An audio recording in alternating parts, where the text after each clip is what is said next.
The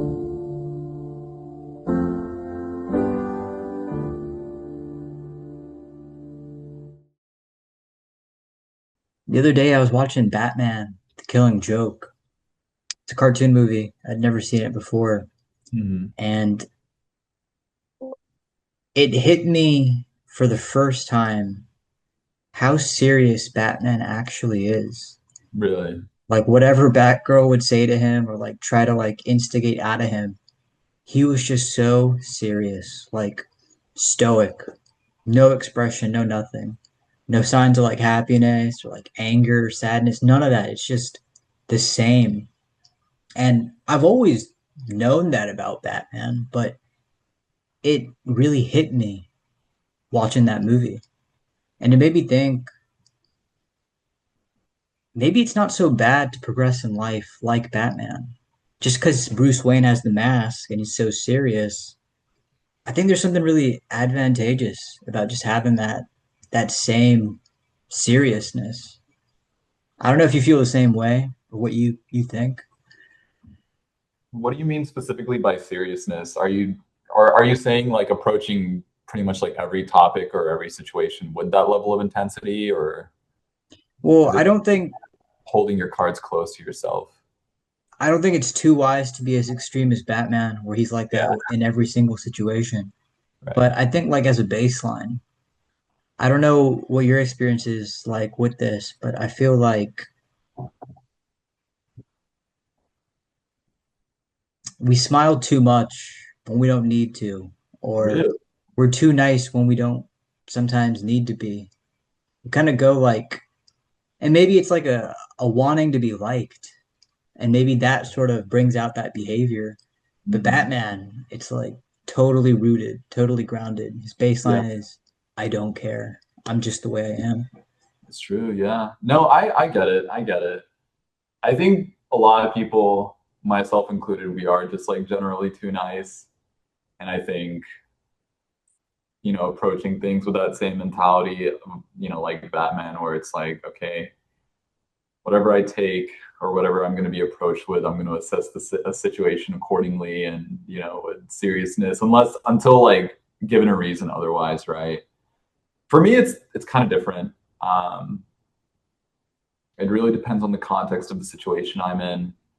Uh, if I'm at work, obviously I'm taking everything seriously, right? But generally, I like to keep things like light and just relaxed. Because that's like the atmosphere that I thrive into, If things are like nice and low cortisol and, people are like laughing and having a good time. That's where I like to be. And it's like easier to act in those situations too. Because even if, think people are laughing or whatever, it's easier to be serious in that situation. For me anyways, because there isn't so much I've tension. seen that firsthand. Really? With me? Yeah. But you're right. I really love that part about it's those situations that I thrive in, like those atmospheres. Yeah.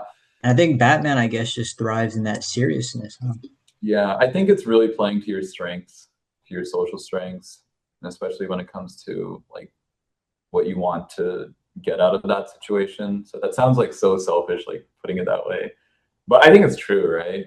Um, like Batman's on a mission. It makes sense for him to be as serious as he is, right?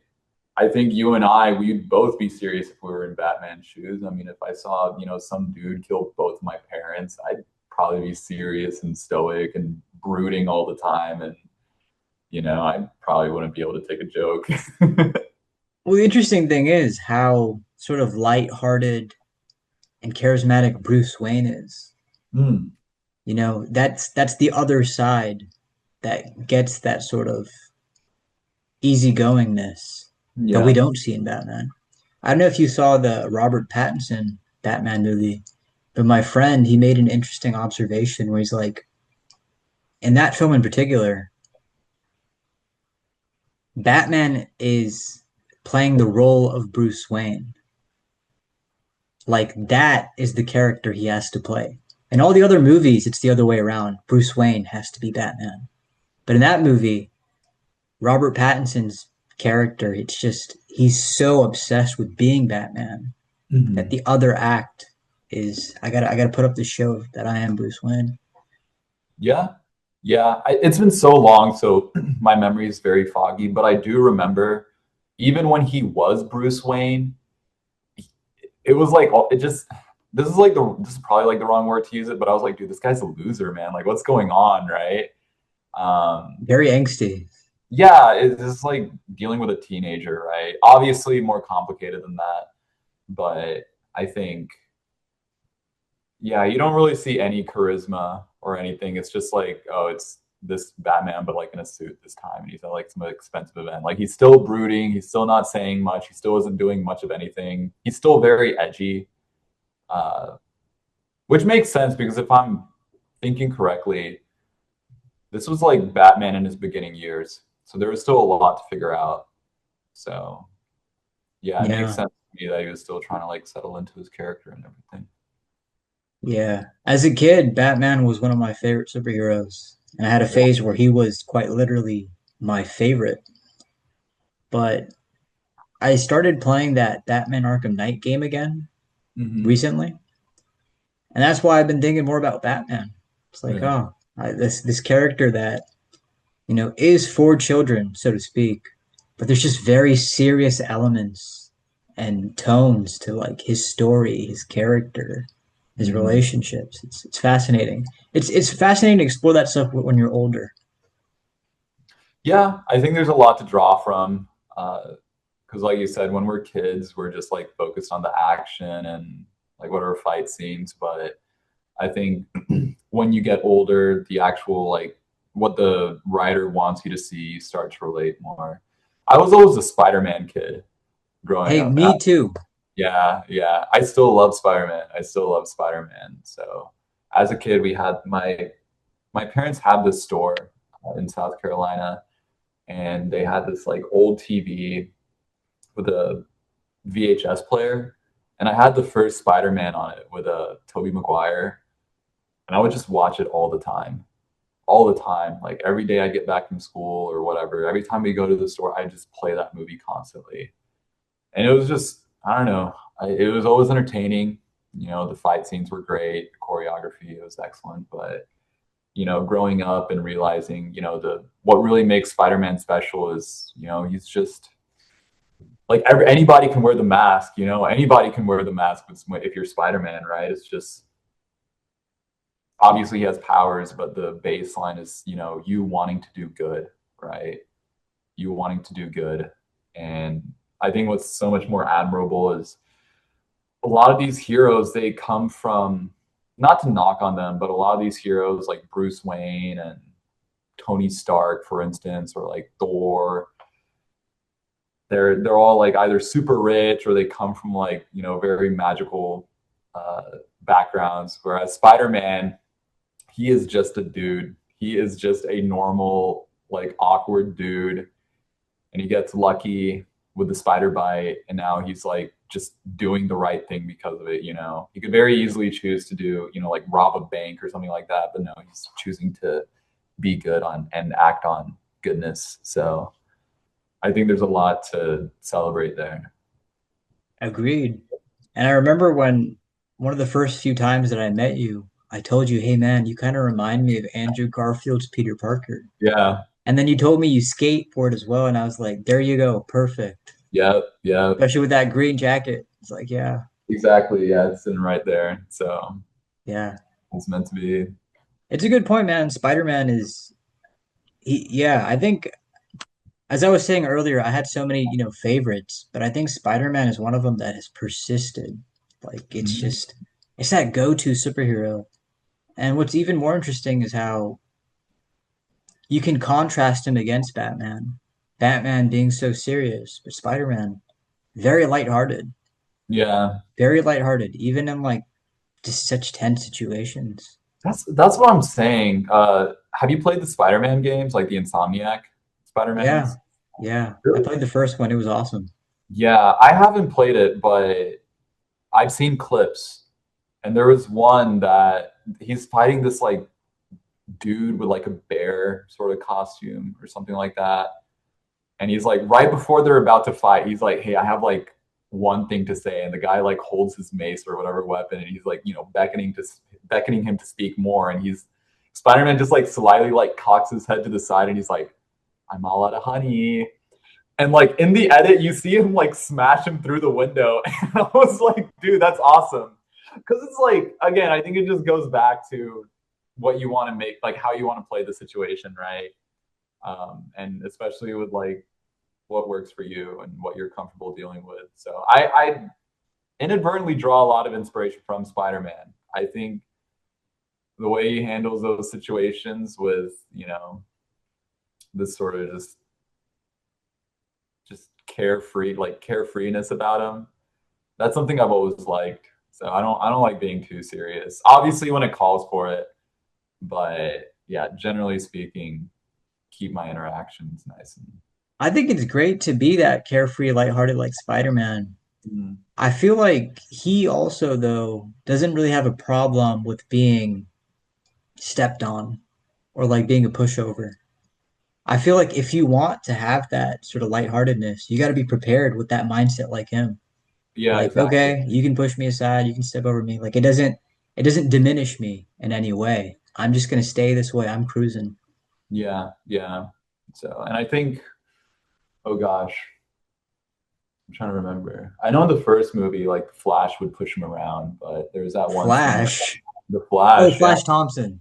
Flash, yeah, yeah, yeah. Yeah, He yeah. like tried beating him up, and he like started swaying all the punches and everything. It's just, I don't know. I mean, that comes with the powers, but that's also like a different Spider-Man. He was very awkward and more clumsy. But I think with like the Andrew Garfield Spider-Man and Tom Holland, they're definitely a lot more charismatic, especially like Andrew Garfield, I feel like.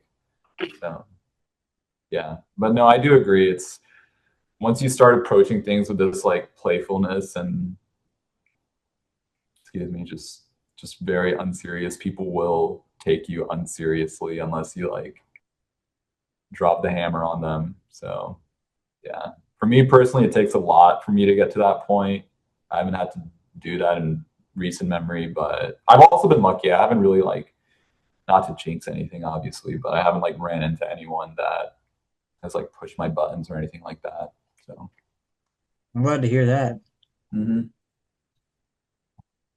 As I was saying to you earlier, growing up, Batman was one of my favorites. Spider-Man was one of my favorites. And I remember when I had David Bateson on my podcast, the guy who voices Agent 47 from the Hitman games.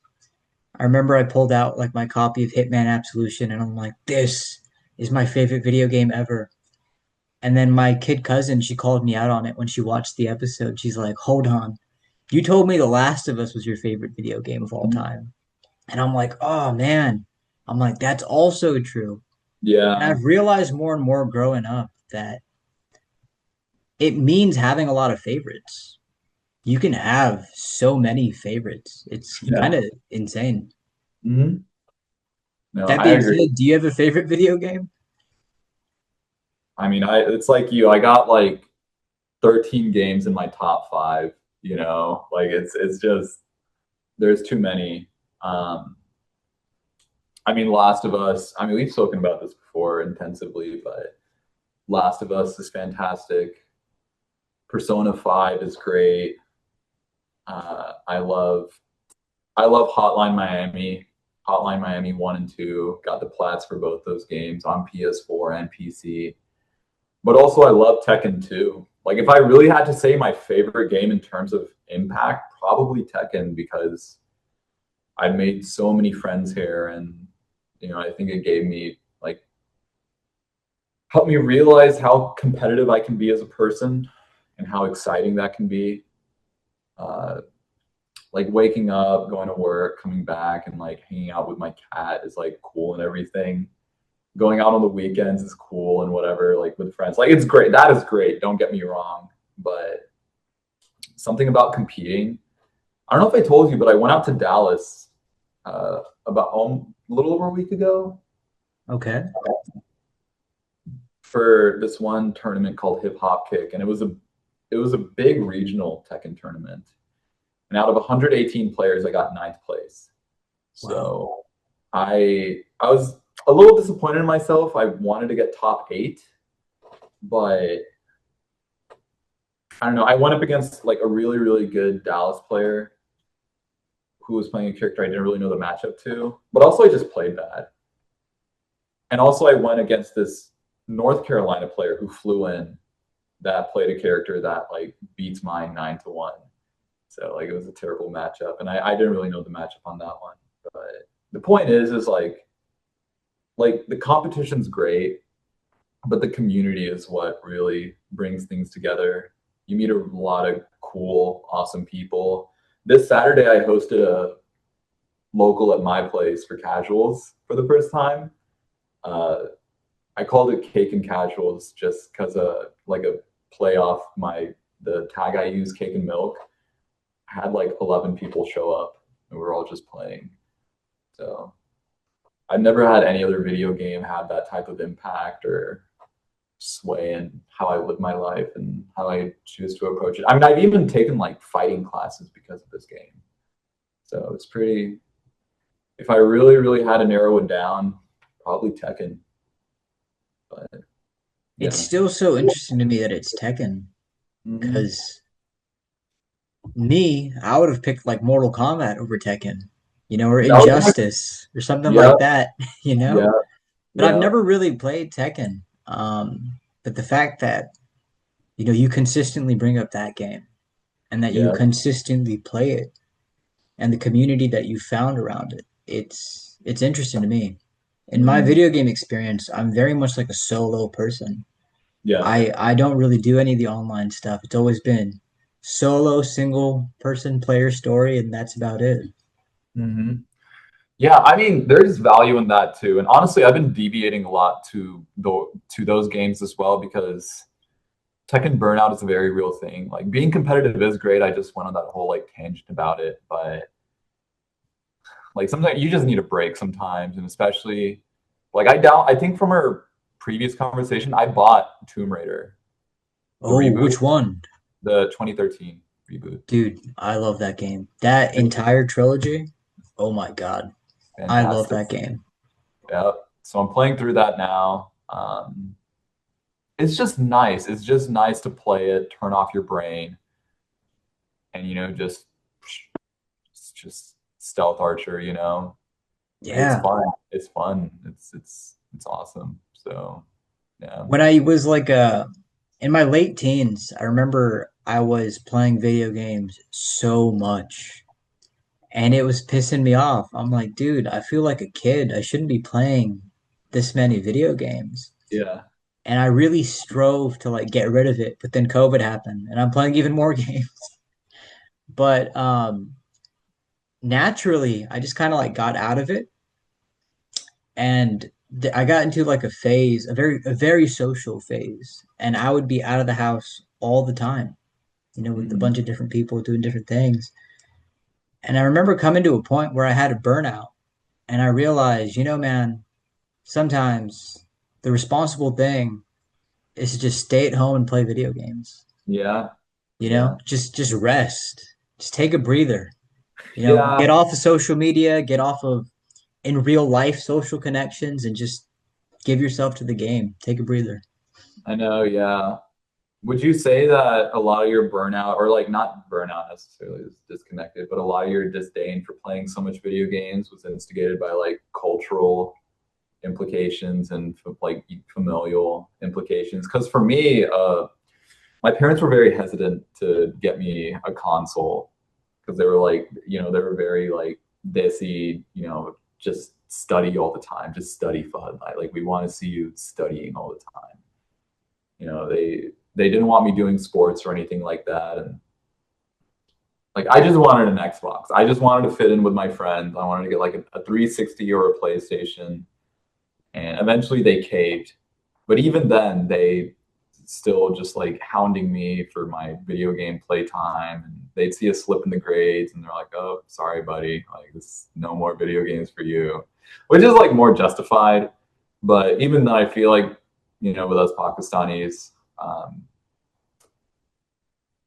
like there's always been such a negative sentiment towards video games when I think it should be treated more as respected more as art. Obviously, depending on the video game, right? Uh, if you're playing like I don't know, Poop Slinger or something like that, like obviously I'm not gonna put it up against like The Last of Us, but which is a real game by the way, and it's worth $3,000 last time I checked. What? But What is it I called like again? Poop Slinger. Poop Slinger. It's called Poop Slinger. Uh, I used to collect rare, or not rare, but I guess kind of rare horror games for the PS2, starting with Silent Hill 2 and 3. And back in South Carolina, I would talk to the shop owner, and he was like explaining to me used game economics. He was like, "Yeah, you could have a game like Silent Hill 2, which is like worth $100, or you could have a game like Poop Slinger that's worth $3,000. It's only worth that much because it wasn't printed that much, and people Wow. will pay the price for it." But anyways, the point that I'm trying to make, um, it's there's definitely a certain level of value that each game brings to the table, and I think obviously it varies on the person that plays it and the meaning that they're able to fish out and get from it, right? Yeah. Uh, like if my experience with The Last of Us is different from like I don't know some other person's experience with The Last of Us. So it's just like very True. subjective, but You can learn so much from video games too. Like yeah, I still remember this day, from all the time I spent playing video games like Splinter Cell Conviction, for example. Just the stuff that Sam Fisher would say, or how he would say it, or like how he would react or respond to somebody. I learned from that. I learned from the history of all the Assassin's Creed video games. Of course, there's like it's historical fiction, but there's still like a lot to learn. Um, The Last of Us, as you mentioned, like you yeah, can just there's such beautiful storytelling in that. It really is an art form. exactly. Yeah. So I mean, with all that being said, I like this is where like my frustration comes with like it is with my parents, and I'm sure for plenty of other people. I don't know how it was for you, so I'm curious on your what it was like for you growing up. But I mean, I pretty Well, much yeah, go ahead. I was just gonna say it was just always treated negatively. They didn't like it, very opposed to it. They treated it like, I don't know, watching TikTok or something like that, which actively rots your brain exponentially faster than video games ever could, to be honest. But like I said, but even that, it doesn't even extend to like video games or just video games. It's with like music and movies and TV shows. Like my parents weren't really the biggest fan of those either. And I'm just like, how are you guys like entertained? It's interesting you say that. I feel like we live though among a generation where these sort of things are acceptable even though you're older. Like I don't know about you, but I remember like as a kid, if an adult was into this stuff, they were seen as like kind of strange. Like, are you Yeah. like grow up, man? But we live in a culture and among like a generation where it's just so acceptable. Like it's Yeah. totally normal that like 30, 40 year olds are watching animes, or playing video games or like going to these Comic Cons. And it's just I think it's just changed. Yeah. The reception has changed. I wonder what caused it. I feel like COVID had something a lot to do with it because we're all at home, right? We're all stuck at home and we need something to do. And then we realize, like, oh, wow, Attack on Titan's really good. Uh, or I don't know, whatever video game or The whatever Legend of show, Korra. Legend of Korra, Avatar, like, people realize, like, there's actual value in watching these shows. And it can be appreciated more as an adult, even more so than like if you were a child in such cases. By the way, the first time I ever played The Last of Us, I finished it like a couple weeks before quarantine. And I remember it Mm, was like February and I finished the game and I was like, wow, that was incredible. But thank God, like our reality isn't like that. And then a yeah, couple weeks later, oh my God, the whole world is on shutdown. That's no, insane. it's crazy. It's universe can be pretty funny sometimes. So Insane. yeah. Insane. But Mhm. you were asking me earlier, something about like how it was received in my household.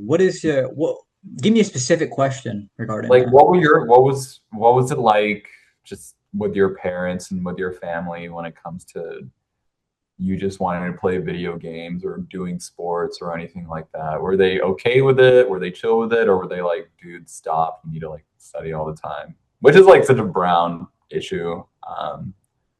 But I don't know. It was very prevalent with me growing up, and I found it pointlessly frustrating. And I think it caused a lot of unnecessary strife. And I think a lot of it is just like rooted in a lot of tunnel vision and ignorance and thinking if you play video games, you're never going to be successful or anything like that. So you're never going to become a doctor if you're, always playing video games, which is like such a weird thing to instill on a kid, just getting them to be like, what's the word, like academically inclined and, just grooming them to study all the time so they become a doctor. But, looking back on it, I'm like, dude, it's just let the kids be kids, man. So, but anyways, I digress. I remember this one time in a lecture, Nomonali Khan mentioned Kratos. And I'm like, Mom, you see, like he plays video games too, or he'll talk about like Assassin's Creed. Yeah. Actually, funnily enough, this one time Nomonali Khan said something like, dude, nobody cares if you 100%ed Assassin's Creed. If you got every single trophy, nobody cares. And it was funny because I was one of them. It's like, dude, like I did that. And Yeah. then I remember like some years passed, and then I was playing God of War Ragnarok, and I platinumed the game. I was alone in my game room, and I platinumed it, and I was just sitting there like, wow, like, I can't believe I did that. And nobody was around me. My brother wasn't there. My sister wasn't there. Nobody. Like there was nobody. And that thing that Nomanali Khan said, it came back to me. Like, dude, Yeah. nobody cares if you platinum the game if you got all the trophies. And I'm like, yeah, I guess that's right. It's just like personal fulfillment. I mean, But yeah, that's such a striking way to put it. I mean, no one is supposed to care. Like it is supposed to be for yourself. I don't think you should expect anyone else to care about it. Like if they do, that's great, but you don't do that sort of thing to impress someone else. well, I So think the way he was saying it was to try to put it like in perspective of how we might focus too much on something that in the grand scape of things is a little irrelevant. So I okay, guess yeah. like he was speaking from that angle, but I guess going back to what you were asking me before, I think I came from a household where it was okay like to play games. I've played so many, and maybe my mom didn't like it as much, but I don't think it really ever got in the way of anything else in my life. Yeah. Like I don't pin the blame of any of my negatives on video games. If anything, I'm grateful for the lessons I learned from them, as we were Yeah. talking about earlier. Like I remember when I played God of War for the first time, I saw my relationship with my brother between Kratos and Atreus. And Mm, I'm like, how wonderful that I can see something like kind of unfold and I make a know. personal connection like that and hopefully learn from it. So or even there's this one scene in Uncharted 4 because I was telling you that I recently replayed that game as well. And like Nate, he there's like this seat of like pirates, dead pirates at a table. And he's with his wife and like they walk into like the room and he's getting so like passionate and excited about like the history in front of them. And I love that moment because it goes to show like he's in his element and Hmm. that's what he loves. Like he's just in his element. And there's moments I'm sure you've seen like the Tomb Raider game that you've been playing where Lara Croft, she's got moments like that where she's just so into the history of it. She's I just know. like getting excited in her element. Literally, yeah. She'll like, I don't know, like fall down a cliff and I don't know, almost break all of her extremities, and then she'll find like a Japanese relic, and she's like, "Oh, it's this, and that. It's so awesome, isn't it?" Yeah, it is. Yeah. Yeah. My task at hand, but yeah, no, I agree. Yeah. When I went to the Palace of Versailles, there's this art gallery room where it's these giant paintings of Napoleon. And like I love history myself. And I remember like explaining to like my mom and my sister, I'm like, guys, like this is what's going on in here and that's what's going on in there. And I remember tourists like around us, like they paused for a second and they started like tuning into what I was saying and how I was explaining it. And I was like, whoa, that was so cool. That was like a in my element moment. Have you Hmm. had one of those like that for yourself? Where you see something like that in a video game and then in real life you're like, man, that was my in my element moment. Uh, like never anything specifically like that. The only in my element moment was like it was in Tekken, uh, where I was actually competing and like getting the crowd riled up. Would that still speak to your question, or are you looking for something more? I think that works, man.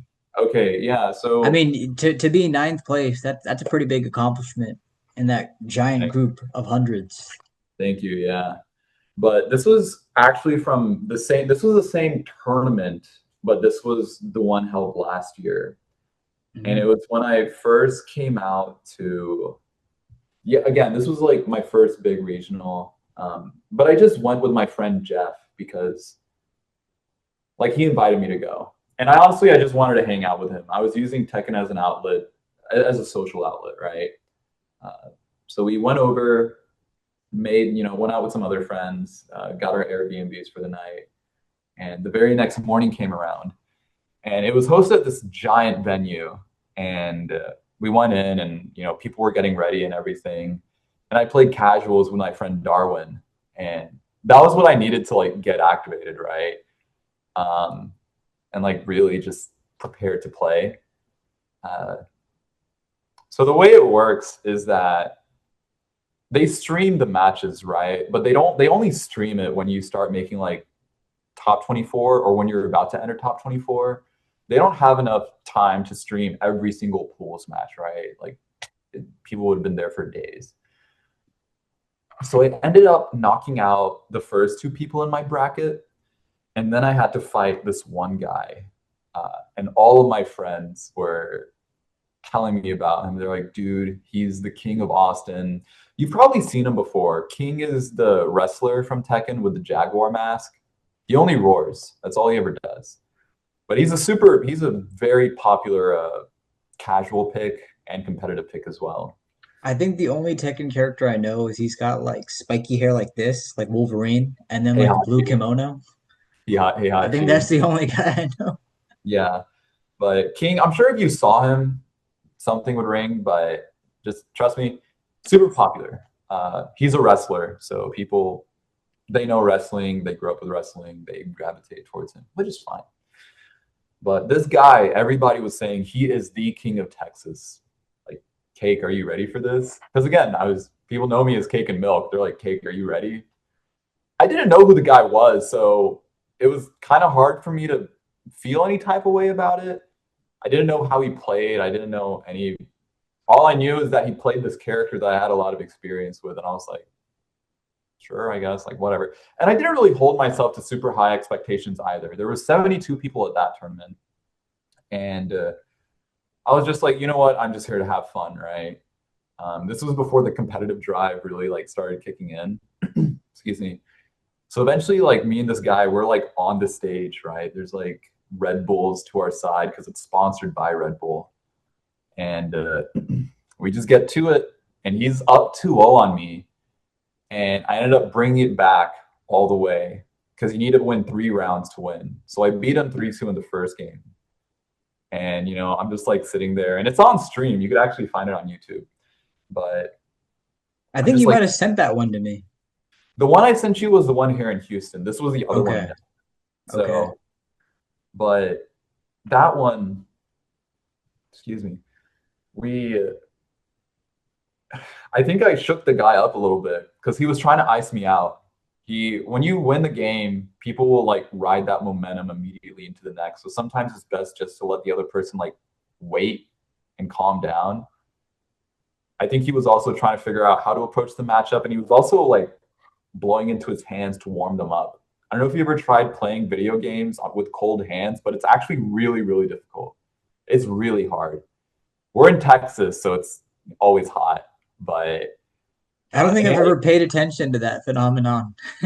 in South Carolina, it got cold, and Uh, I remember I would try and play Overwatch, and I literally had to like defrost my hands to play. I would have to blow in and wow. get, but All the things people have to go through. just to play some video games. But this guy, I think after like a minute, I'm just sitting there. I'm just sitting there. I'm wearing the same shirt. I'm just waiting to get going. And same thing, we go straight into the next match, and I'm up on him 2 games, and like things are getting tense. We're actually just like dogfighting at this point, but I'm up on him by 2 games, and then he brings it back on me 2-0 on 2 games, excuse me. So it's 2-2, and we still one of us has to win this round. If he wins, we play the final set. If I win the set, and I put him into losers bracket. I go to winners. And I remember just thinking to myself, I don't want to play this guy again, bro. Like I was like, I just want to be done and over with this. So I just pulled out all the tricks I had in my bag, and I won. I won, and all my friends were watching closely, and all of a sudden I hear this like uproar in the background. Like all of my Houston buddies, which was very limited at the time because I was still new, all of them were out up in an uproar, right? Because no one expected me to win. No one expected me to beat this guy. And here's this like nobody, like who is cake and milk, bruh. I beat that guy, and that was it. I'm in top 24. Um, so it was. I think that Preserving was the Pakistani the heritage in Pakistan. Tekken. I know that's the Pakistani genetics. They were kicking in. They were kicking in. Uh, but yeah, to answer your question, I think that was one of those moments. That was definitely one of those bigger moments. Because that was definitely me being an underdog in that fight, and I've always appreciated a good underdog fight, so it's cool to be that guy. But yeah, I think that was definitely the biggest like recognition I got from a video game. Wow. Um, but That's yeah, incredible. hmm It's incredible that you have that social community that they have the capacity to celebrate you. yeah, That's yeah, incredible. it's awesome. Uh, I think what helps is that there's a lot of rivalry between Dallas and Houston and Austin. So it's good to see your own people show out and win.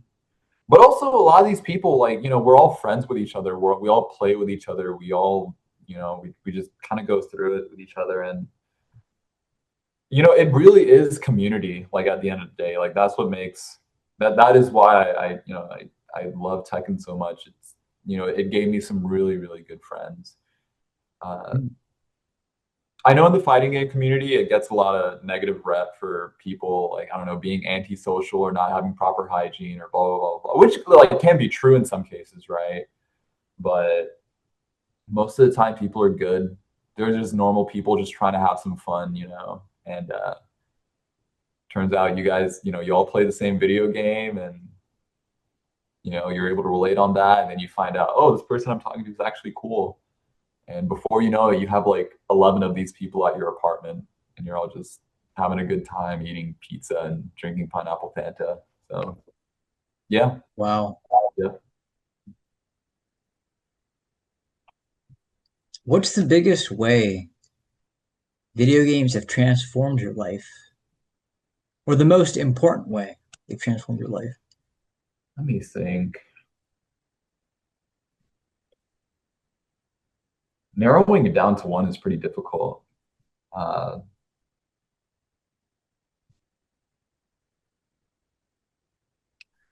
I want to say it made me like one of the biggest things was that it made me a more empathetic person. Uh, have you ever played Silent Hill 2? You always bring up that game, You have to and I don't know if I will ever play it, but as I've mentioned to you, I love horror, but horror video games, like, oh my God, I'm the actual character here. Yeah, I can't even be bothered to step forward. I don't know what's gonna happen. yeah, it's true. I don't know. Silent Hill, like, you get used to it pretty quick.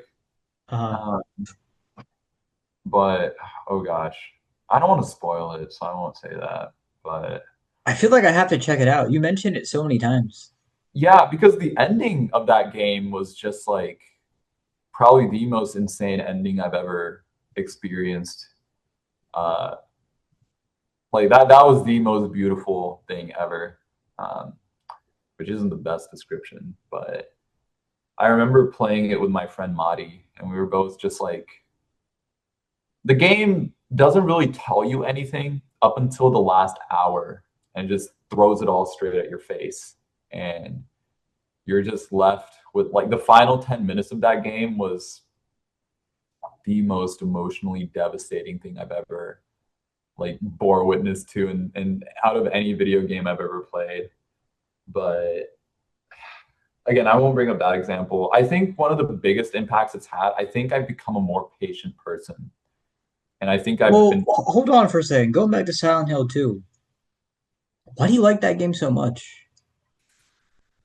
I think it's just, I don't know. I really appreciated the storytelling behind it. It was nothing I've ever experienced anything before. And I've never had anything like bring me close to tears like that before. I've never had anything um, bring me to that, to like I've never cried watching TV shows or playing video games or reading or anything, but Silent Hill 2 was really, really close to that. It was really close. Um, yeah, if you just reading like I like because even after I showed all my friends that one ending and they were crying. They had never played the game before, but the voice acting alone and the prose in it was just nuts, just insane. I think one of the things that is said is the character she says I lay here wrapped in my cocoon of loneliness. There was one line where she is actually dying, right? Like the plot of the game is that you're playing James Sunderland and you have to find your wife Mary in Silent Hill. But the thing about Mary is that she's dead. She already passed away. And you're reading this letter from her and it was actually the letter that was to be given to James after she had passed away. And this line always stuck out with me to me. And she said, "James, I can't ask you to remember me, but I can't bear for you to forget me."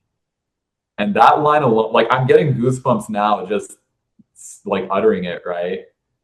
Like that letter was filled with so many moments where I like, oh God, like and now I'm just getting muddled in my own thoughts, like thinking back about it now, but it's just so many emotions just being conveyed all at once. Like you feel terrible for her because she's, suffering obviously, but there's this other issue too where she's like lashing out to other people, especially her husband. And she like breaks down crying and she's just utterly remorseful for it. And she's scared. She's just scared. And I remember feeling that way too. Obviously not to that degree, but I was pretty close when I dislocated and fractured my hip and femur back in February.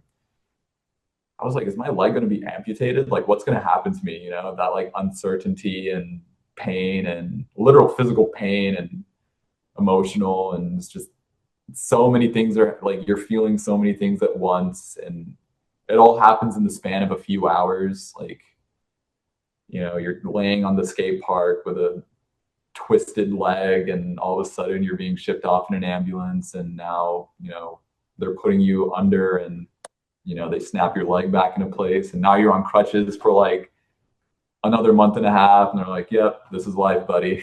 So yeah. I like how you pointed that out. That's another realization I've had lately. I like paying attention to the span of time that goes by while the events of the video game are taking place. Yeah. Like in a way, it kind of makes you. It's seriously wonderful. It makes you think all the incredible things that can happen in an allotted period of time. Yeah. Makes Yep. you dream and hope for that sort of stuff. By the way, Yeah. that line that you brought up from Silent Hill 2, it made me think of this beautiful line from a Goo Goo Dolls song called Name. Johnny Mm. Resnick, he says, I think about you all the time, but I don't need the same, and I love it. And what you Mhm. said, it reminded me of that. Yeah, yeah. So stuff like that, it just sticks with you. It just sticks with you. It So does. yeah. You and I have a mutual love for The Last of Us. How do you compare The Last of Us to Silent Hill 2? Man, I think the biggest thing is just like appreciating your person before they're gone, you know? Because in The Last of Us, things are so precarious, right? Uh, Obviously, we know how it ends. Like Joel and Ellie are still, they make it out, but there are just so many moments where it feels like, one could lose the other, right? Especially in the beginning of the game, too. I mean, you see Joel lose Sarah. And the one scene that sticks out to me, because I remember thinking Joel actually died, was after they searched the hospital, I believe, and one of the thugs like pushed Joel over the edge, and he like landed on that iron like rebar or something like that. Oh God. Yeah, you remember what I'm talking about? He Yeah. like lands on it, and it pans to winter. Yeah. Well, the at the University of Colorado or whatever, when he falls off that Yeah, balcony. Yeah. Yeah. yeah, yeah, Yeah, that was pretty crazy. yeah. And it's like even with Silent Hill, it's just kind of the same sort of thing where it's just like, are you gonna find James' wife? Like, is she gonna be there? Is she not gonna be there? What's happening? And also, you're getting so much of this setup later too, where more of their relationship is trying to be unveiled and the love that they had for each other, and then how this like sickness, like that's like a common theme between the both games. It's like illness, right? You have this illness in Silent Hill 2, and you have You have another an illness immunity in The Last of in, Us exactly, in yeah. the face of that plague or that what was it, virus? What did they call it in The Last of Us? I think it had like mayo in it. It had something to do with mushrooms, but Oh no, it was cordyceps, but like I'm forgetting what they if they just called it a virus or what the outbreak. I don't remember. the specifics. Infected, the infected. There you go. Yeah, exactly. Yeah, But I think it just talks about loss and how devastating. I think that's actually like a better way to put it. I think loss and what it does to a person. hmm. Uh, because in Silent Hill, James loses his wife, and you see him pretty immediately just become a husk of his former self. Uh, and especially with Joel as well. I mean, you see him. He clearly loves you. They don't. Him and his daughter don't spend too much time together on screen, but you can tell he clearly loves her, right? And after she passes away, he is just this grizzled, angry, vindictive, untrusting guy. Um, and it speaks a lot to how you could have someone that's your everything, and as soon as you lose them, it just twists you into a nasty, you know, a person that you don't want to ever, you'd never think to become, nor would you ever want to be. And not to say that Batman. Batman, yeah, exactly. And that isn't to say that you shouldn't hold such people to higher, such standards. I mean, you should. I mean, whether it be your parents or your daughter or your wife, you should. I would want to love all of them that much to the point where, like, I'd be devastated if I lost them. Like, that's the price of loving someone so much. You shouldn't be scared of loving someone because of, losing them or being hurt or whatever. But also, it's kind of a cautionary tale where like obviously there's going to be suffering and grief that comes with loss, but you have to be careful about not letting it twist you into something ugly, into something that that person who had passed away would hate to see you become. So I think those I feel like games, I feel like I have to check out Silent Hill 2 at some point. yeah, no, that game is pretty crazy. It's I've heard things about it. Like it's famous. So, yeah. what game do you think is underrated? The Ooh, one that I've mentioned to you before, for me, is Infamous Second Son. I yeah. mean, to this day, it lives up pretty well. But I feel like beyond its release, it's kind of just been in the past. But I it's a know, great yeah, game, and I it's set know. in Seattle. I love Yeah, Seattle. yeah. That's what's up. No, I remember it had a huge like its heyday was pretty big. Like it was like one of the first games released for PS4, I think, and it looked Troy beautiful. And Baker is a voice actor in there. Troy Baker's Insane. in it, like everybody you need's in there. It's a fantastic game.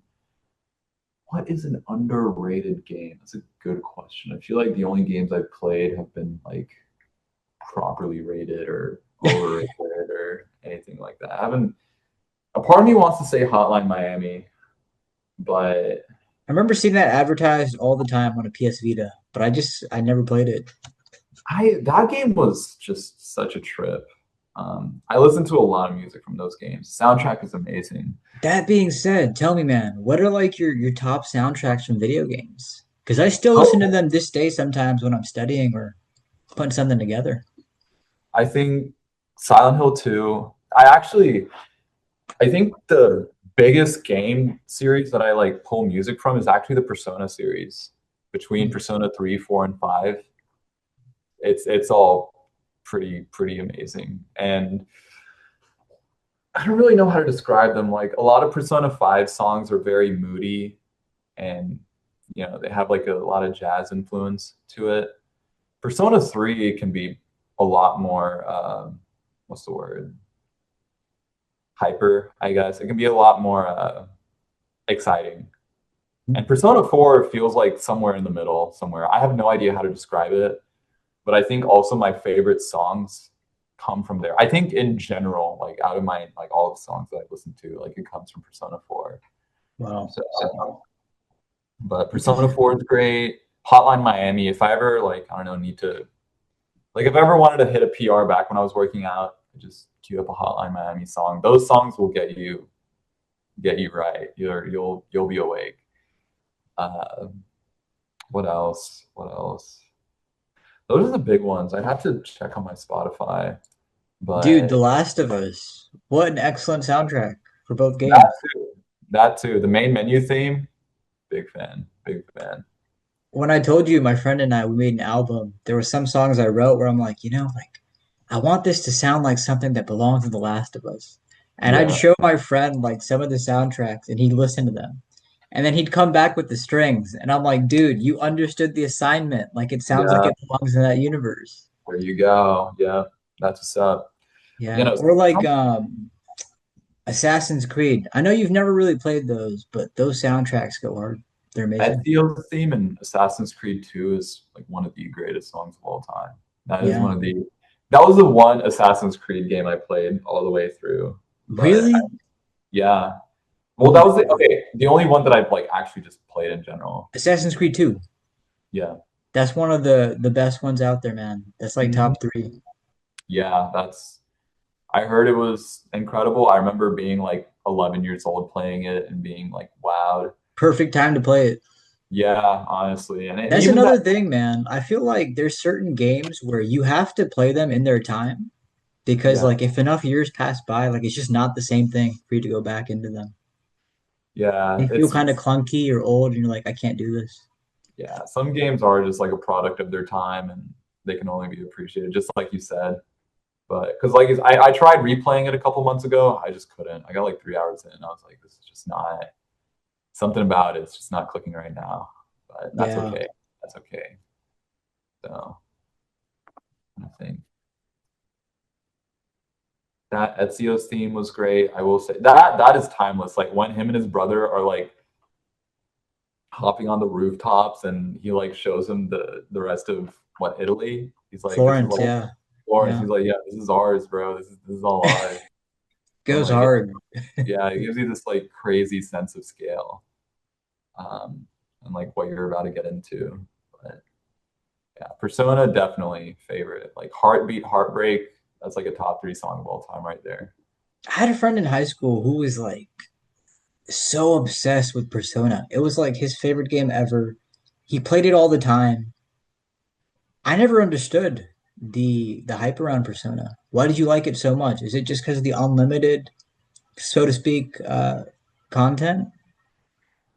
For me, it was this is actually when I was explaining Silent Hill originally, I thought of Persona and I was like, okay, I actually wanted to bring up this point from Persona instead. And I think what I really truly appreciated about it is that it gave me like one of the main gimmicks of Persona is having this like confidant system where you have certain characters that you can advance relationships with.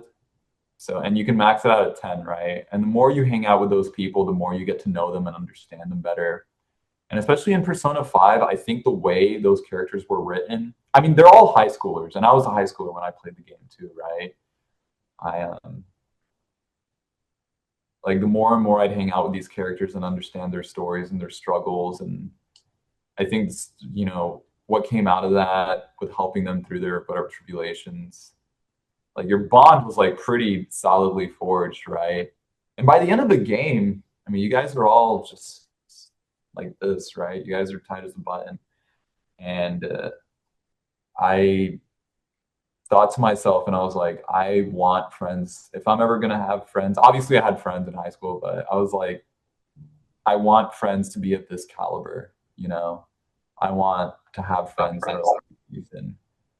I think luckily it worked. It worked. It feels like if there's one thing I've been very lucky with is the people that I meet and the people that I become friends with, because a lot of my really good friends, they've had a pretty profound impact on me and where I've ended up. Like I wouldn't have gotten this job if it wasn't for like Madi, for instance, like helping me and taking the Explain time that to out. me. You wouldn't have gotten this job if it wasn't for Madi. Yeah, it's very simple. I had to do a presentation. Uh, like I literally had to assemble a PowerPoint, and I just had to like explain like my leadership qualities, and I had to explain like uh, what is it, like typical stuff like strengths and weaknesses, and typical sort of job questions. Um, but I remember asking him for help, and he just gave me the formula. He gave me the setup, and he would help me. He'd tell me what to say and like how to rehearse it, or not tell me what to say, but like refine what I was already trying to put out. And it worked out. Presentation went really, really well. Um, but I remember it, like you don't really meet a whole lot of people that are willing to sit there and help you with making a PowerPoint, you know? So Yeah, yeah, that's true. And that's really cool that he was able to do that for you, to yeah, be there for you. And another thing I've been reflecting on is the older I get, it's not so much that it's harder to make new friends, but it definitely feels more like an investment when you're older. Because I feel like when you're younger, it's like you just talk to everybody, you just hang out with everybody. But with age, there also comes the scarcity of time, quite literally. yeah, You yeah. know, what you put into something might not come out the other way. What is your experience like with friendships now that you're older and how you invest in them?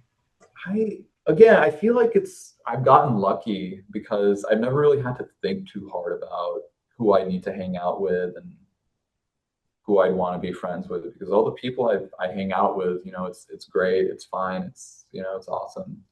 Um, like whether it be my friends that I've made at work or the friends that I made at through Tekken, it's just like the timing just seems to be convenient, like most of the time. Um, haven't ran into any bad apples yet or anything like that. Again, not to jinx anything, but um, again, I've just never really had to think about it too much. It's just like, oh, I can tell they're a good person. I've had people pretty quickly like come up to bat for me. Uh, After a few months of knowing one of my like pretty much my main friend group. This was like on my birthday. We went to this hot pot place, and then some of my friends were like, "Oh, we're gonna go bar hopping, Fahad. Do you want to come with?" And I was like, "Yeah, sure." Obviously, I wasn't gonna drink. I was gonna drink Sprite or whatever. But I they go to this one bar in downtown, and they all made it there before me. I took my car. They all Ubered. And after I paid like $20 for parking. I went to the bar, and the guy there, he takes my ID, and he's like, "Sorry, you can't come in." "What are you talking about? What do you mean I can't come in?" And he's like, "No." I'm like, "Okay." So I text my friends, and I'm like, hey, he thought it was a fake. I don't know how he thought. It was because it was a South Carolina ID, and I think he thought because of the way it was like vertical, it was fake. But anyways, I told my friends, I was like, hey, I can't do this, or I can't come in. Like, you guys step out. Like, can we talk about this? So they all step out, and they're like, what's going on? And I'm like, yeah, I'm trying to explain to this guy that I'm 25 years old.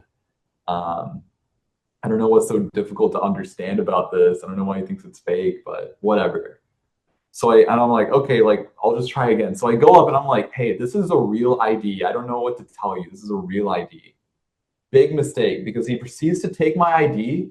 He looks at it and he starts bending it in half. He starts bending it down the middle and it starts creasing. And I'm like, at this point, I'm like flipping out. I'm like, dude, give me that, give me it back. Like, what are you doing? And he's just like going on this like tirade about how it's fake and how it's this and how it's that. And eventually I get it back from, he gives it back. And at this point I was like, I'm like shocked. One of my really good friends, Jacob, he came up to bat for me and because he had the same ID as I had, right? It was vertical, same layout, same everything. He goes up to that same bouncer and he says, dude, you let me in with the same type of ID. Why aren't you letting my friend in? You know what happens after? The bouncer takes his ID and he starts bending it in half. But this time he's saying, look, it's real. It's not actually bending properly, right? A real ID doesn't bend like this. It was bending like it. He had to replace his ID. But after that, I was just like moved. I was like, this was potentially going to happen. And it happened. And like, he still did it. Like, he still went up and helped me out. And even my other friend, Cam, he was like, standing guard, if anything happened. Like you could tell, like tension was really starting to reach a boiling point. But all I could tell in that moment were my friends, like they were there for me. Like I could just feel it. And after that, we went to the very next bar over, and that same bouncer sees me in that line. And he goes to the next bouncer and he starts like whispering in his ear, right? And he starts pointing at me. And I was like, you can't be serious. And that same bouncer points at me, the new bouncer. He's like, you got to go. No fake IDs allowed. You got to go. And I'm like, dude, you haven't even seen my ID. Like, what's going on? And eventually, like, all my friends, they came with me. They're like, dude, screw this place, whatever. And we just went to the next bar. And the bouncer over there, he saw my ID with how bent out of shape and the plastic peeling off and everything. He looked at it. He's like, okay, yeah, you're good. And we went in. So obviously, it was pretty hard for me to focus that night and to have fun. But I remember driving back home and tearing up because like everybody there was just like, dude, are you good? Are you okay? Like, what's going on? Like, one of my friends was like, dude, I was about to swing on that guy. Like, stuff like that. But like stuff like that, it was just very sobering, I feel like. It's just, I mean, how many people can I say that? Well, again, luckily, like I feel like there's a lot of people that I know that would also do the same thing. Wow. They just go up and What is the trick? How do you develop these relationships with these people where they're so willing to stand up for you? don't know. I guess Is there a pattern that you've detected or I think noticed? I think it's just the type of person you are. You attract a certain type of people. Uh, Obviously, like platonically or romantically, like similar-ish personalities tend to resonate with each other. Um, Wow. and it's just, I don't know. I think a lot of it is like very dependent on the person as well. I think it's just, like I said, I just get lucky. I just get lucky. I've thought about this so many times. I cannot really just like, I will say, I think if there is one thing, I think it is just like in my friend's time of need, it is being there for them and doing my utmost to help them out. Because if You there's think one thing, they reciprocate that obligation? exactly, yeah. And yeah, I mean, it's just that I think like I'm just friends with good people. and they do what good people do. And I think it's just that simple. So yeah, That's good to hear, man. I'm yeah, glad that you have people like that for you out there. thank you. Yeah. So Yeah. it's they're the ones keeping me sane. Ha. Yeah. Last time we met up, we were talking, and I really like this thing that you were saying. You're like, in a more romantic context, you were saying if it's the right person, they will make concessions for you. I Hmm. think the right person will give you grace to make those mistakes. I think the right person will appreciate you for that. And I love that because it really stuck out to me. Really. Yeah. Do you mind expanding on that? I think it's just, I think we get so caught up in wanting to be perfect and wanting to, not make any mistakes with the people that we interact with, especially romantically, right? Because now we're like at the age like everybody wants to get hitched, right? Um, we don't want to feel like we don't want to embarrass ourselves. We don't want to make a mistake. We don't want to do this. We don't want to do that. But I mean, that just puts so much pressure on you, and it's pointless because I think you're going to make those mistakes later down the line anyways, right? I mean, you can't keep up a facade forever. So just let it be. Uh, because with the people that I've seen before, it varies. It varies. There is one girl, we just did not click. We just did not click like that at all. And again, I felt like the same around her, where I felt like I just had to be perfect. Like I just couldn't be myself. I remember, I think I already told you this, but I remember making that joke where I was like, I had just adopted my cat, and I was like, yeah, I just got custody of my daughter, and she just like obviously flipping out. In retrospect, that is like a crazy thing to say on a date. But like again, I like that just felt like kind of an extreme reaction.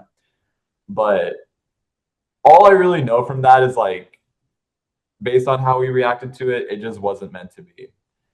But I've also been with other people that, sorry.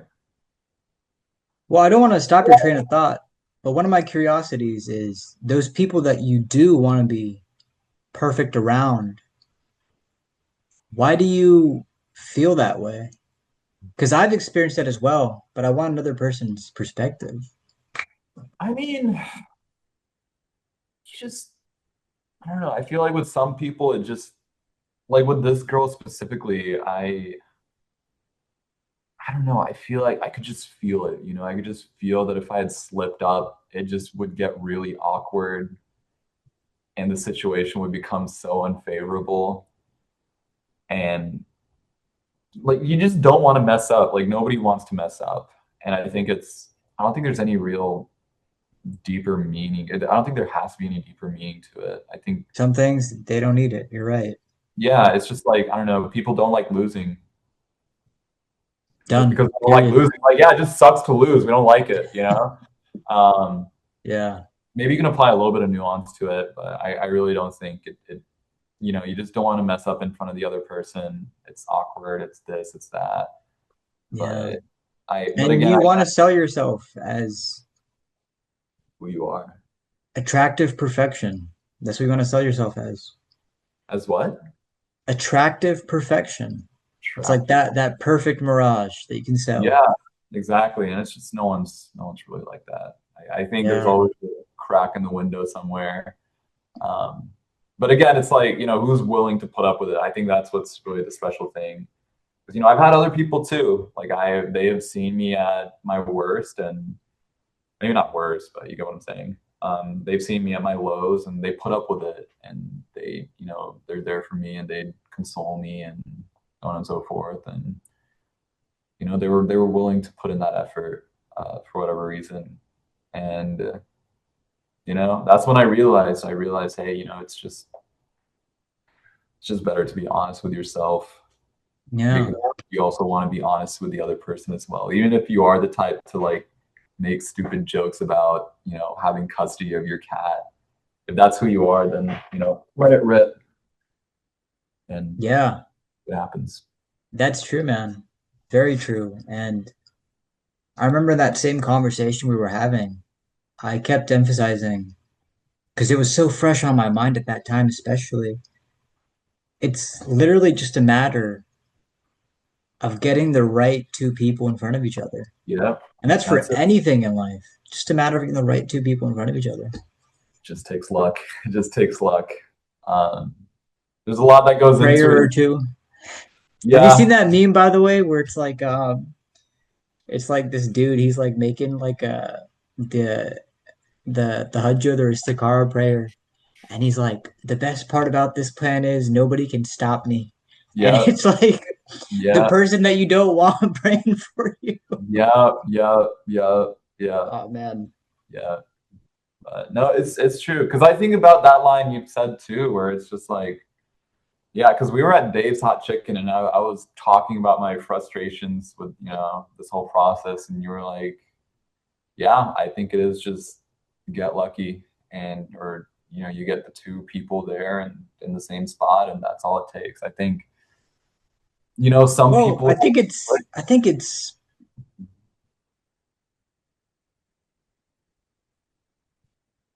I don't know, man. Keep going. My bad for disturbing you. no, you're good. I think it's just I think it really just takes like right time, right place, right environment, for people to speak and be themselves. And obviously, it takes bravery on those people to be themselves. But I think as we get older, we become more self-assured and we become more comfortable with ourselves. And it's just whatever happens, happens. It's still I become a lot better about it now too. Um, and it's just nice. It's just nice to just not put up a mask or anything like that. Like it just gets so exhausting. So, Yeah. if you like me, that's cool. If you don't, okay, now you know. So, so yeah. I think the perfect encounter is beautifully captured in this film called Meet Joe Black. Hmm. And it's where Brad Pitt he talks to Claire Forlani's character in this diner. And just that conversation by itself is like the most beautiful depiction of the right two people getting in front of each other. That's it. Yeah, that's all it takes. I Yeah. think now with modern society, it's kind of hard because, I mean, again, we go to work, we keep to ourselves, we keep to our coworkers, and we just go home. Like us, we might go to like plus one or something like that, right? But it's a situation where it's not like, even if it's supposed to be, it's not really like super conducive to like meeting other people. Um, so then like what do you have after? It feels like taboo to talk to people in like certain places like the gym or whatever. There can be some merit to that, but the point that I'm trying to make is that it just feels really, it can feel pretty suffocating sometimes. And I think it's just like you just gotta go out, take a walk at like the right time when the sun is in this position, and you find this person like walking their dog or something, and that's it. The dog is like wearing, I don't know, like a collar with Pikachu on it, and then you're like, oh, I really like Pikachu, and then you like start talking, and now you're married. Like it's like those specific circumstances have to hit in order for people to like be able to comfortably talk to each other.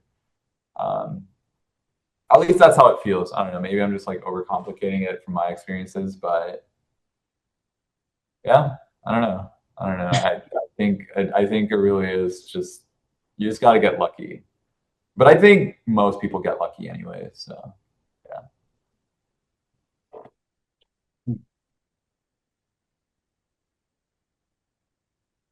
I thought it was really interesting that you who were using like the Muslim apps decided, hey man, I'm walking away from this.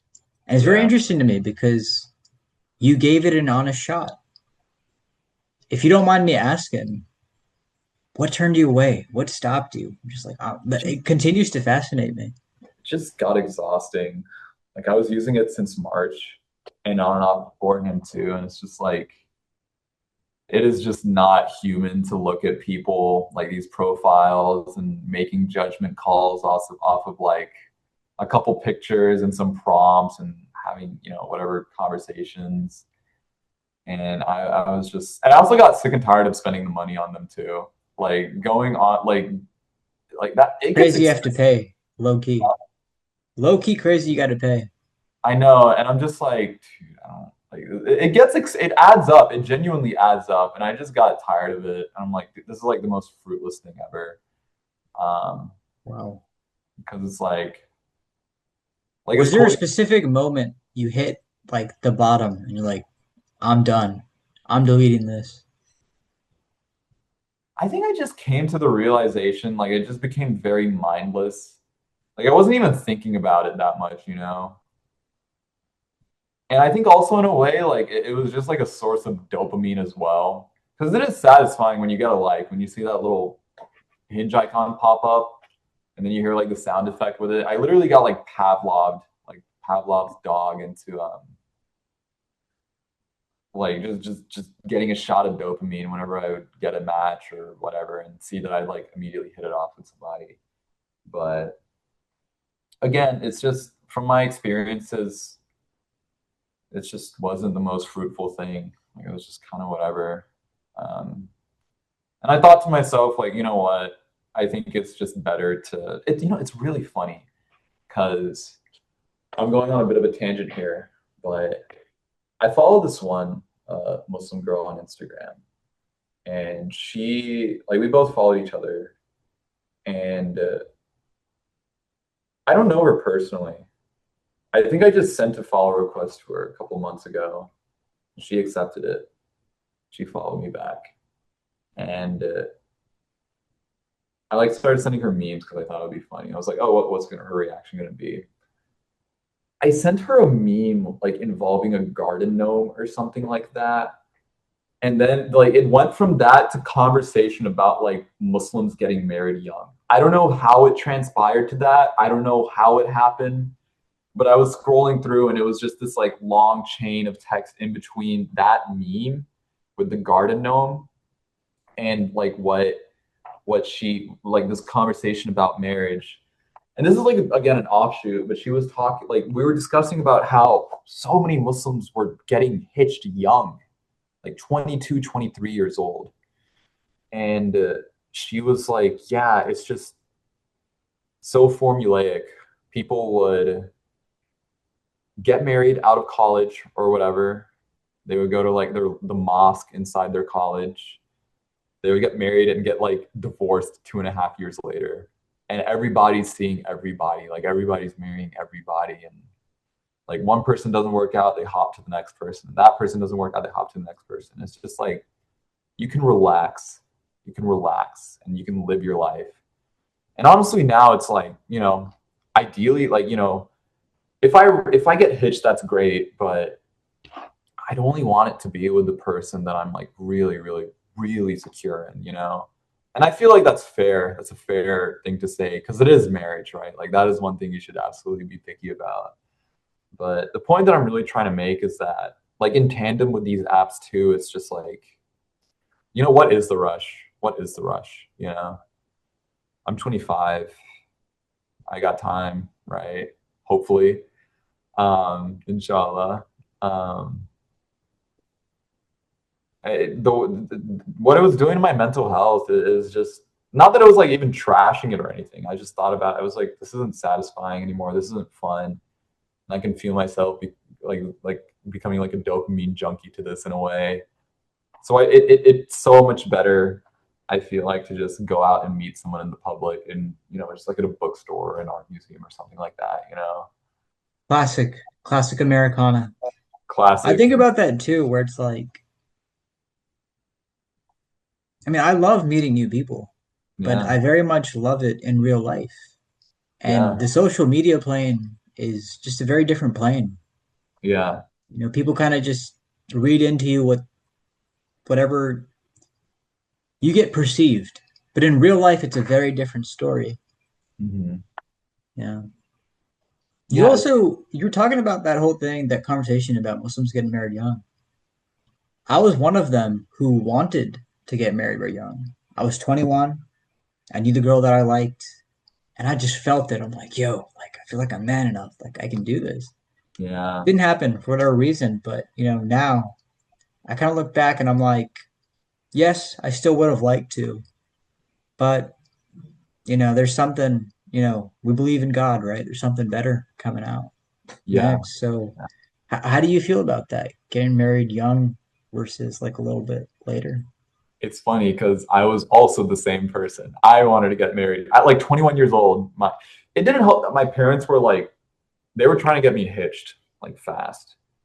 And it's because they're older and it's just like, it's just what they do, it's what they did. And because they're older, they want to have grandkids too.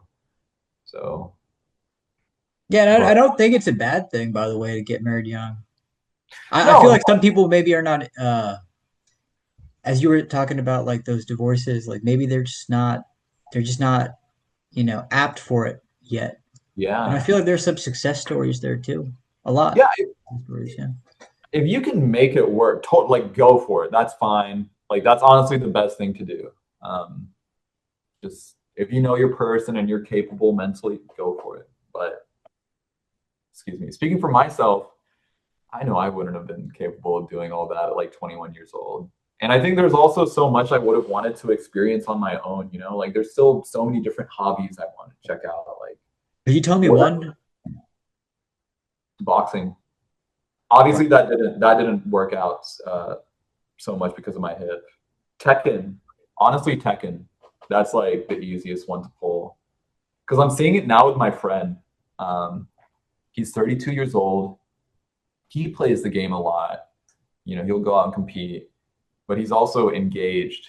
And he was talking to me about how his fiance is. He was talking to me about how it would cause a rift in their relationship if he like continued playing this game like even more than he already did, right? Um, and for context, he has a job. He has a really good job, but he works long hours, and this is his like break from it. Like it's his form of escapism. He's really into Tekken. He's really into buying like the leverless pads, um, and like messing around with those, and it's just something he really enjoys doing. But since he's cuffed now, and especially with someone that wants him to get off video games, or like has a disdain for it, he's just like, yeah, I don't think I can continue this. Like, I want to take a step back from things. And I was telling him about this all came up because I was talking to him about the idea of having people over so we could play Tekken and how it made sense for me to do it because I'm flying solo right now and I don't really have any obligations to anybody right now, right? At least romantically. So he was like, yeah, it makes sense for you to like, take up the flag and try this out. And I was like, yeah, absolutely. But like the point that I'm trying to make is that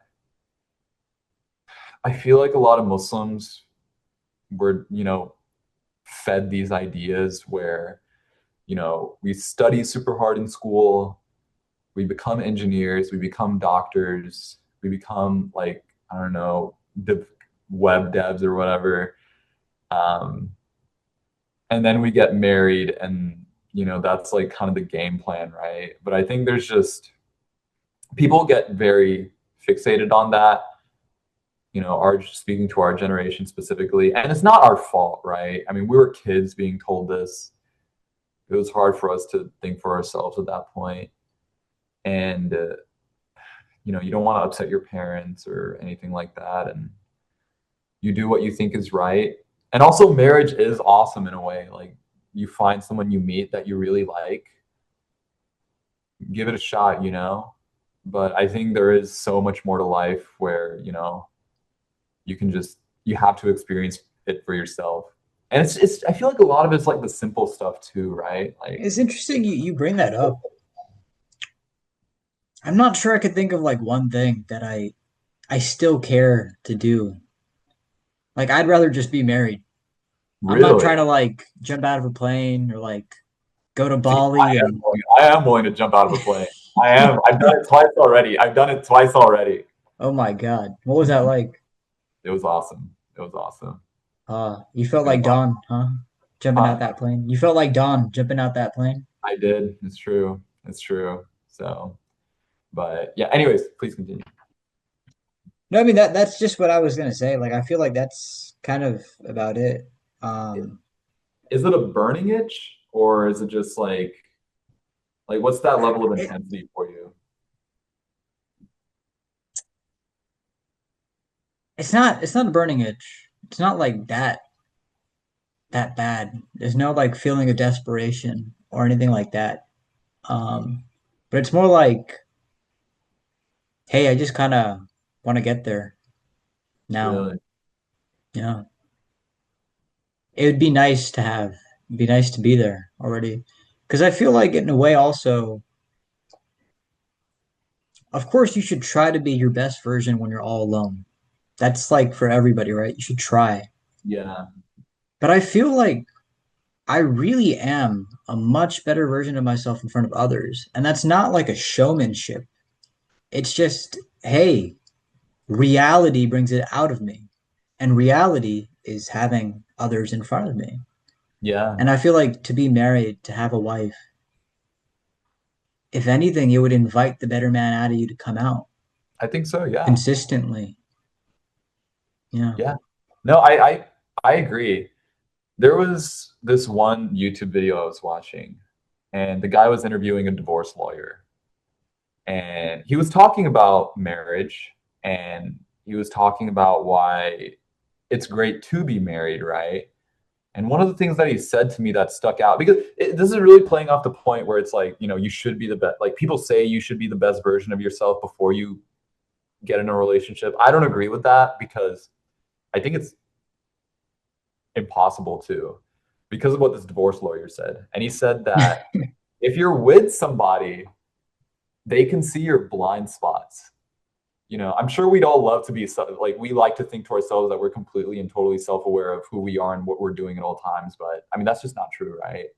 I know I have my moments, right? And I need to be called out for it.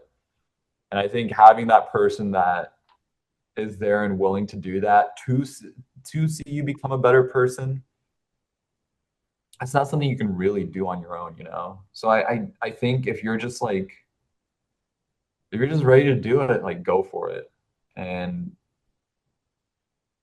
yeah, I think again it is just that simple.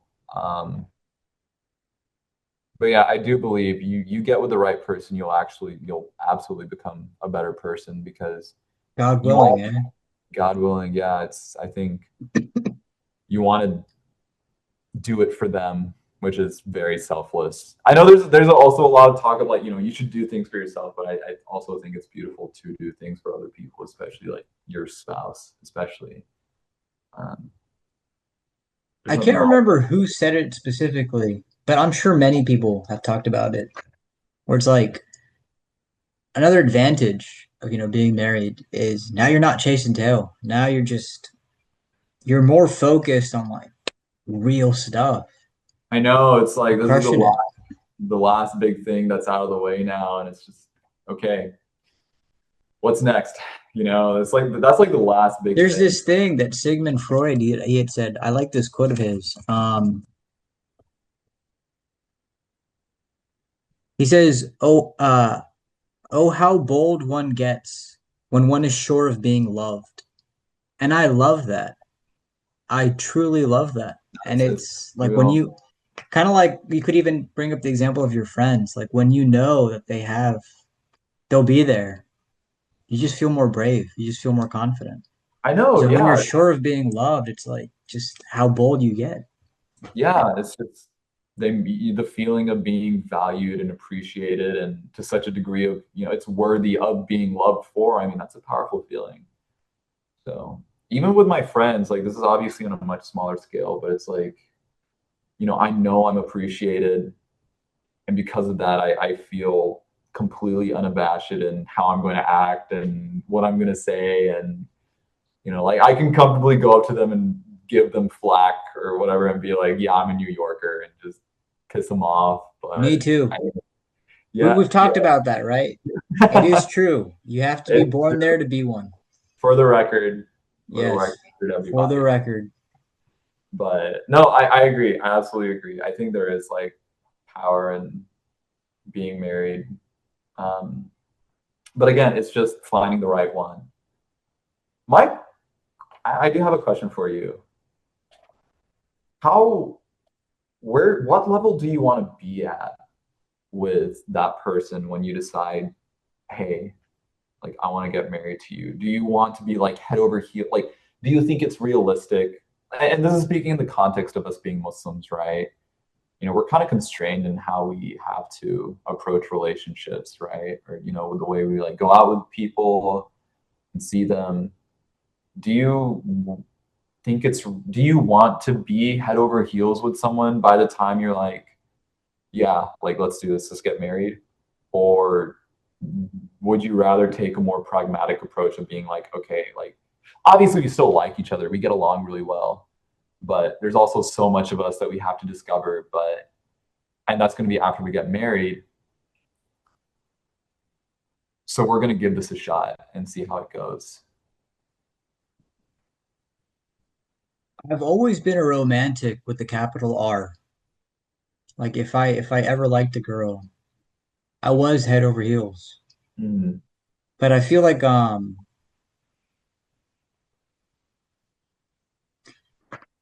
it reminds me of another quote by Dan Bilzerian, and he was talking about how he's always been really good at knowing how to get what he wants. And I feel like generally speaking, I'm similar to him in that mhm. regard. But I guess when it comes to like a marriage candidate, either I didn't make the right move, I didn't make the right move at the right time, I was flat out rejected, or I didn't figure it out the right way. Yeah. So I'm not really sure how to answer that question, but I feel like to get straight to the point of what you asked me, I would like to be head over heels. Do you I think it's think, realistic to be? say it again. Do you think it's realistic to be?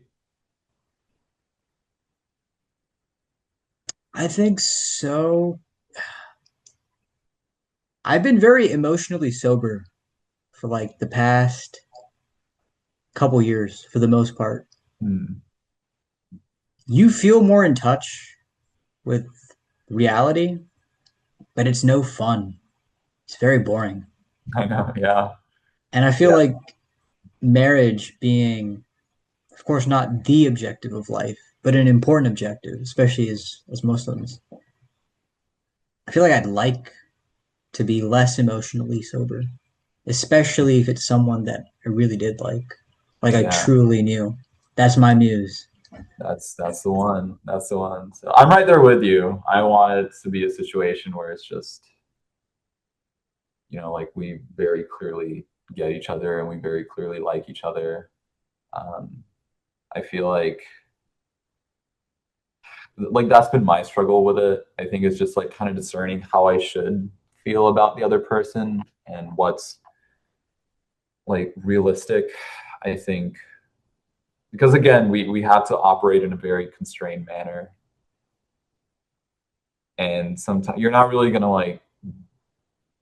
It feels like you're not really gonna understand someone as well as you could, especially like compared to like Western dating, right? And we live in a Western society, so we see it all the time, right?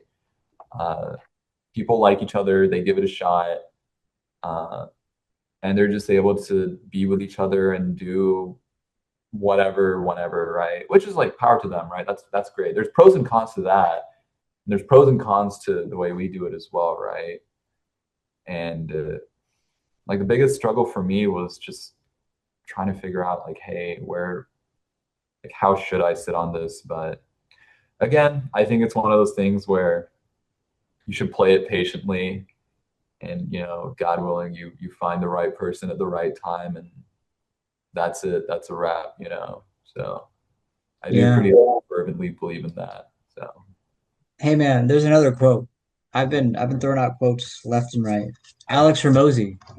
People want opportunity, but won't talk to strangers. And I love that because I love talking to strangers, but he has a very good point.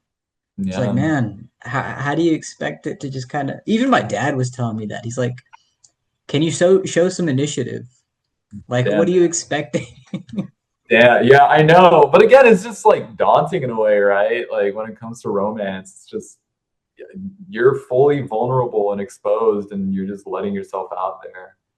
Um, and you just got to take a chance and see what happens, right? Um, and the quote is true, like strike while the iron's hot, but you have to make it hot. You know what I'm talking about? Like that, like it's literally the same exact thing. So I like how you said that. That's true. yeah, so it's just you do have to push the envelope, and I have to do the same thing. It's something that I struggle with as well because it's just like I don't know. What if I see someone that I like at like HEB or something like that? Like, what am I like? What do I say to that? Like, how do you take initiative on that? Um, like out of the blue, unprompted. Uh, Yeah, the cereal aisle isn't the most dreamy place to meet, huh? yeah, But it I could know. be. You never know, right? That's what I'm saying. There's beauty in the mundane. There's beauty in the mundane. So, Yeah, especially it, Houston. yeah, yeah. So I have a friend. You actually met him, Renee, and when he went to Japan, he ran into some Africans who asked him like where he was from, and he told them Houston, and they were like, I think they were like British African or something, and they said to him, they're like, Houston women are elite. They're elite, and he's like, man, I've lived by that like ever since. yeah, yeah. So shout out Renee. He is the guy. Yeah, But he's hilarious. yeah, but again, I think it's good being here. I think you just have to give it a shot. You just have to give it a shot and see what happens. I think that's what the therapist says in Goodwill Hunting. You'll never know unless you give it a shot. So there's Robin like Williams. I love that movie, man. I yeah, love that film. I watched it with my mom. Great movie. yeah, no, it's fantastic. That's like a top three for me, definitely. So Yeah, and like just the underlying symbolism behind it. Like if I mean you've seen it, you know it and everything, but for somebody who hasn't just watch like a video on it explained. It's beautiful. It's yeah, masterful storytelling. yeah, that And I was actually feel like his struggle in that film correlates to the struggle of young Muslim men as well, or it can. really Yeah. tell me how.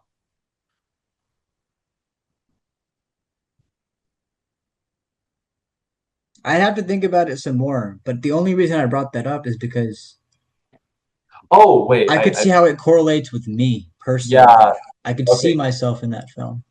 I was thinking more so about the because now I know what you're saying it's with him and the love interest, right? But I was thinking like more along Well, the like overall, even besides that, overall, the whole film. overall I think it's just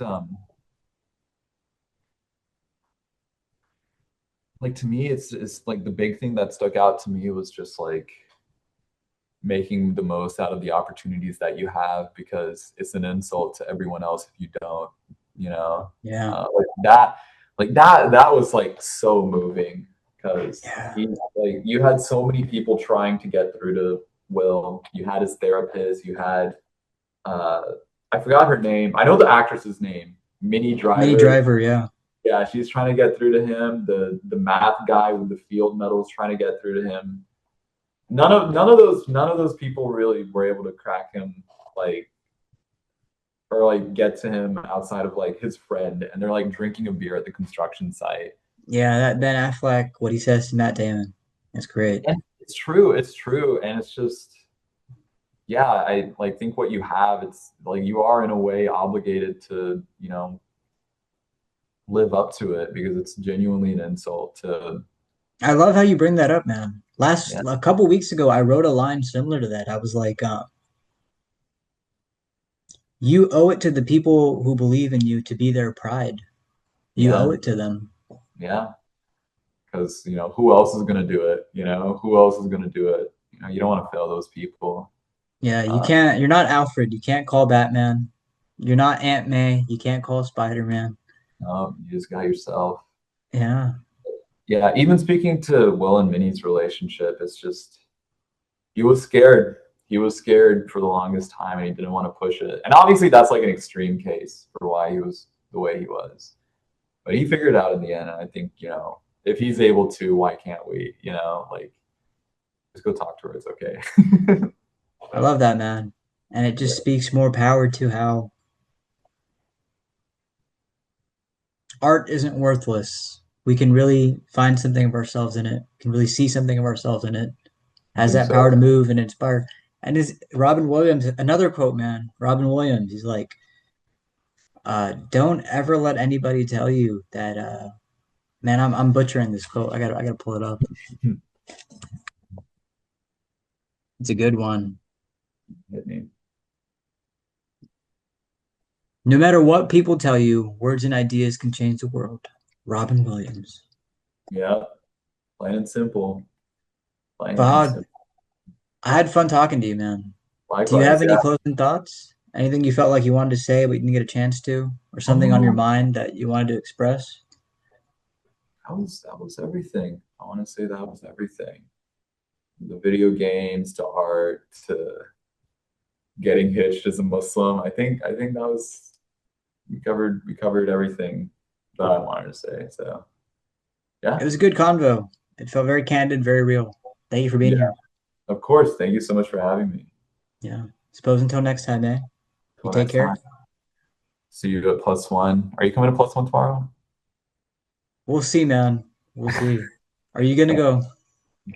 Am I gonna go? I don't know, maybe. Work is like kind of like destroying me right now. Like I'm actually gonna go to HEB and then do some work, which sucks, but we'll see. Well, inshallah, I'll be there, but If I end up, I'll let you know beforehand if I end up pulling out. consider it a tentative yes for me. So yeah. Okay. All Cool. right.